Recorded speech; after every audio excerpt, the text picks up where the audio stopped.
will be airing shortly a scripted advisory imposed upon us by the MTRCB in connection with the suspension of our news and public service program T3, Kapatid Sagot Kita.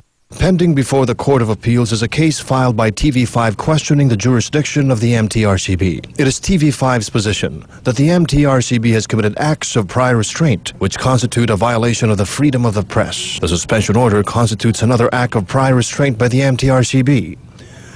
The following scripted advisory imposed by the MTRCB constitutes a grave abuse of discretion, and TV5 will vigorously question the imposition of this unlawful penalty. The MTRCB is not authorized by law nor by its rules to impose this type of penalty.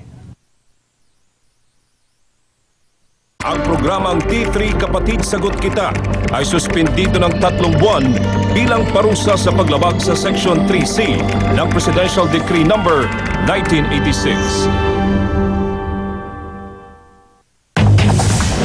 Ang hip-hopper na to may bit-bit na baril. Ang pakay pala niya, tindahan ng burger. Nagtakip ng panyo para di makilala. E di yata narinig ng kanyang biktima. Muling nagsalita na litaw ang mukha. Ungas! Pistado ka! Ang may-ari naman ng ulong ito, sumalo ng palaso ng asintadong Cupido. Sa bungo niyang tinuhog at utak na natusok, buhay pa siya kay Doc na mahusay humugot. Aghoy!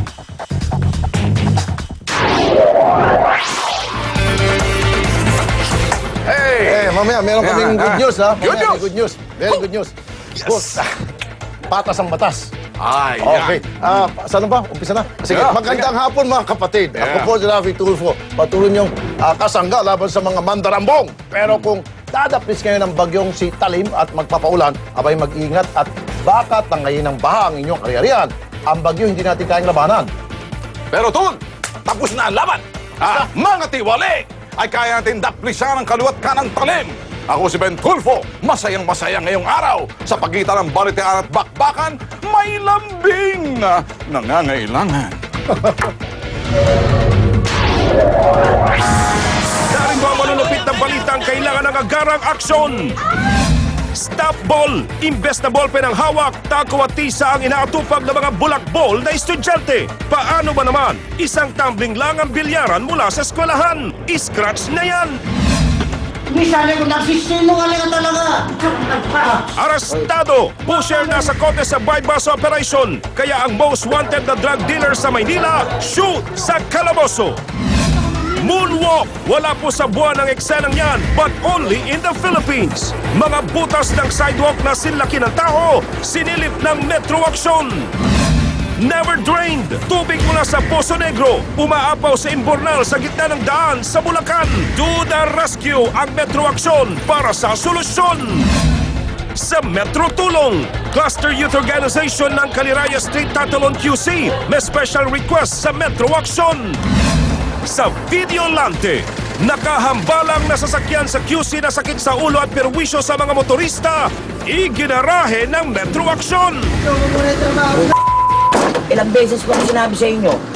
Ha? Naitigil nyo. Sino? Ay, pahatak ko ngayon to. Balita at serbisyo publiko. Umpisa na! Tumbok na Metro Action ng bilyarang kumakarambola sa mga estudyante. Kaya dapat nang ma-stop ball ang pagbuslo nila ng 3 kombinasyones sa mga mag-aaral ng 3 eskwelahan sa Intramuros. Imbis na gamitin sa mga pisara, sa tako ang diretsyo ng tisa ng ilang kabataan sa Maynila. Magdadalawang linggo pa lang ang pasukan, pero sargo ng mga estudyanteng ito.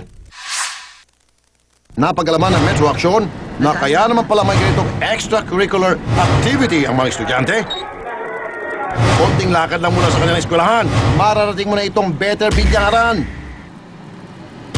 Ayon kay Lawrence, di niya tunay na pangalan. Umaga pa lang, nakaprepara na para bumambang Better Billiards kasabay sa pagbukas ng klase. May mga bilyaran doon malapit sa Intramuros, doon sa may mga eskwela. Paglabas mo lang ng school, konting lakad lang, doon na yung bilyaran.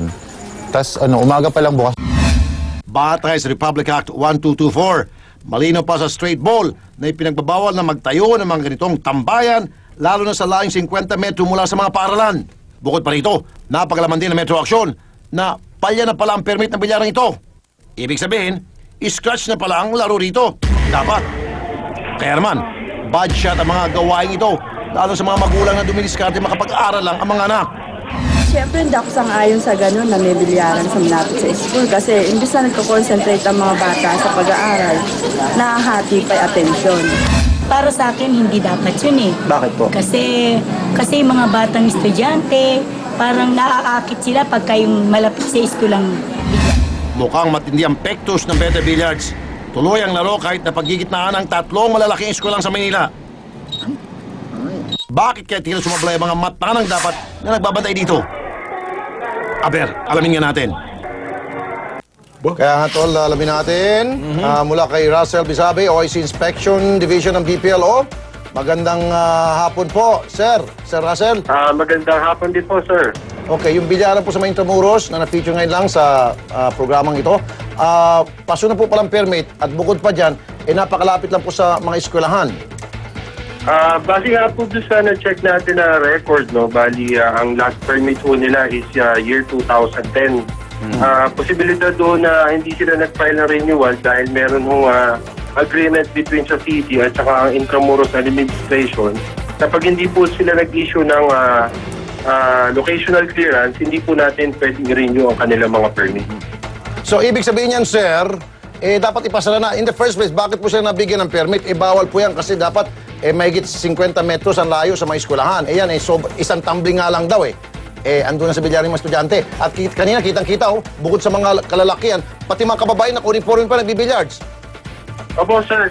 Radial distance po kasi ang ginagawa sa ordinansa na yan, sa Republic Act natin. 50 meters po yan sa gitna po ng school and sa center din po ng establishment. So, ang gumagawa po ng sukat yan yung engineering department natin sa City Hall. Pero sir, kung akong tatanungin ninyo at yung mga magulang ang tatanungin ninyo, ayaw po nila malagay yung bilyaran dyan sapagkat yan po ay dinadayo ng mga estudyante sa oras ng aral. Yung iba nagka-cutting classes pa, sir. Yes, sir. Bali, they're operating at their own risk, sir. Wala po silang permit. Regardless na po tayo dun sa 50 meters away sila sa mga eskwelahan. Pwede po natin sila